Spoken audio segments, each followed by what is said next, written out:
Ratchet and Clank is an action-adventure platforming game with run-and-gun mechanics in which you collect more and more ludicrously powered weapons, solve puzzles, and basically annihilate everything in your path.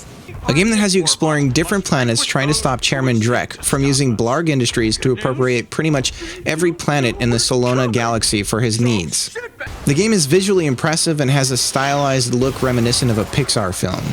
And you'll be visiting dozens of imaginative planets along your journey.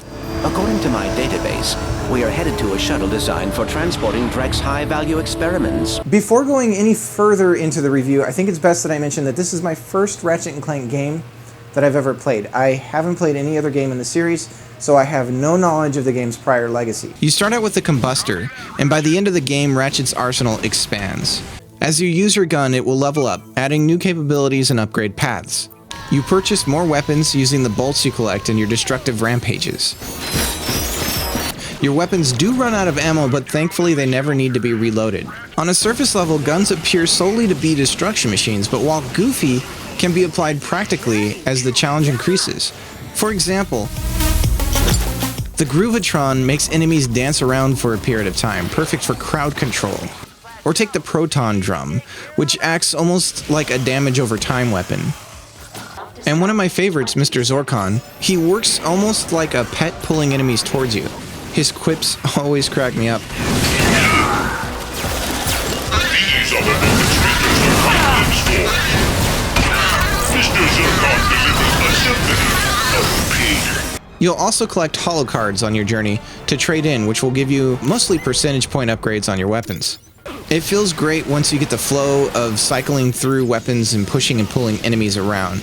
Your instinct might not be to rush into huge crowds of enemies, instead trying to pick them off one at a time. Ratchet and Clank actually favors the chaos, as you learn to just move in and push enemies around with different weapons, rapidly switching between them as you need. This is where the game is at its best. Unfortunately, it's not always like this. There are segments of the game where you play as Clank. These segments are puzzle-driven and break up the action-driven parts of Ratchet. At first, it seems like a welcome change of pace. Most puzzles are easy and don't happen often, but you may find yourself later on stuck on a puzzle element just long enough to get under your skin. That rotating device appears to be the key to gathering all of the Gadgetbots in this room.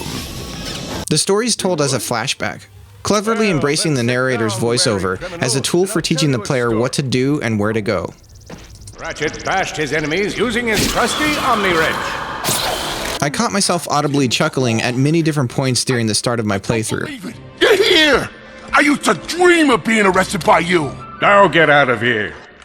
I was talking to you, Zed. Yes, Captain. So, Over time, though, the humor suffers from being very one-note. I constantly found myself lost during the cutscenes of the game as well. Characters were introduced without any context, giving me little understanding of their importance to the story. The sci-fi names of alien species, planets, ships, and whatever else came along made comprehension of the game's plot too much work to make it matter. As a result, I honestly found myself getting distracted by the real world in between cutscenes. It's clear to me that the game's cutscenes are comprised of elements of the Ratchet and Clank movie. Or I guess maybe the other way around? Regardless, Ratchet and Clank is muddled. Interspersed between great moments of combat and discovery are oddly paced cutscenes.